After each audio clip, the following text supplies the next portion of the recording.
आपको लगता है कि काउंसिल ऑफ कंप्लेंट की इस फॉर्मेशन तो खैर उसकी पहले भी थी जो मैं पढ़ सका, उसको अब ये पावर्स मिलने के बाद ट्रांसपेरेंसी जो है वो ज़्यादा आ जाएगी? अगर किसी को ये डाउट था या भाम था या ख्याल था कि जी पैमरा जो है हुकूमती बॉडी है और वो वन साइडेड फैसले ले लेती है, इसके आ जाने के बाद वो क्वेश्चन काफ़ी हद तक कम हो जाएगा, पब्लिक ओपिनियन इन्वॉल्व हो जाएगा, तो बहुत सारे ऐसे जो ओपिनियन मेकर हैं, न्यूज़ मेकर हैं, they will get a huge margin in saying whatever they would want to say. Sir नहीं, सो मेरा ख्याल है कि इसके लिए बड़ा एक जरूरी जो चीज है समझना वो ये है, और स्पेशली क्योंकि इस जजमेंट के अंदर इस चीज को बड़ा क्लैरिटी के साथ बता दिया गया है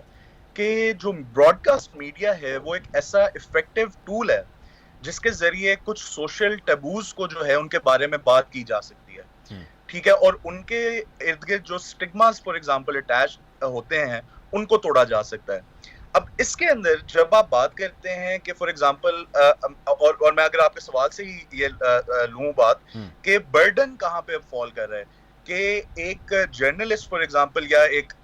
एक्टर एक स्क्रिप्ट को जब पढ़ेगा तो वो कहेगा कि यार ये ऐसी बात है जो मैं शायद नहीं अब टीवी के ऊपर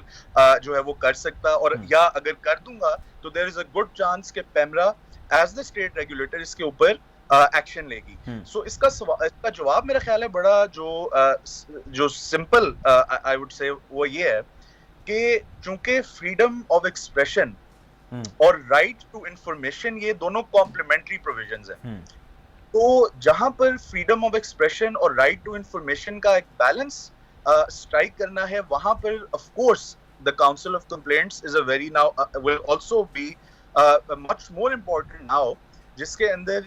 एक पूरी जो काउंसिल है वो पब्लिक ओपिनियन की बेसिस के ऊपर बैठ के ये फैसला करेगी कि आया एक सेक्शन है एक प्रोग्राम का जिसको लोग कह रहे हैं कि जी ऑब्जेक्शनेबल है, या इवन पैमरा कहता है कि this is not something that we can air, तो वो उन 9 लोगों का ओपिनियन उतना ही अब इम्पोर्टेंट हो जाएगा। But at the end of the day चूंकि पैमरा स्टेट का रेगुलेटर तो रिमेन करता है कि पैमरा ही है, पैमरा के ऊपर ये बर्डन जरूर होगा कि उसने अब इन राइट्स को जो है वो बैलेंस करना है। So at this age I said कि जो प्रोटेक्शंस हैं, क्योंकि रीजनेबल रिस्ट्रिक्शंस तो आयद हैं एज पर दी कॉन्स्टिट्यूशन भी, तो उनको जब आप अब इसके ऊपर रखेंगे ऑन एनी ऑब्जेक्शनेबल कंटेंट, तो ये एक कम से कम इससे ये होगी कि जो शायद एक ब्लर्ड लाइन थी वो अब क्लियर हो जाएगी, और इससे काफी एक प्रोग्रेसिव सोसाइटी पाकिस्तान जिस तरफ जा रहा है, specially in terms of democracy, उसका एक बहुत बड़ा पहलू है जिसके अंदर फ्रीडम ऑफ एक्सप्रेशन और राइट टू इंफॉर्मेशन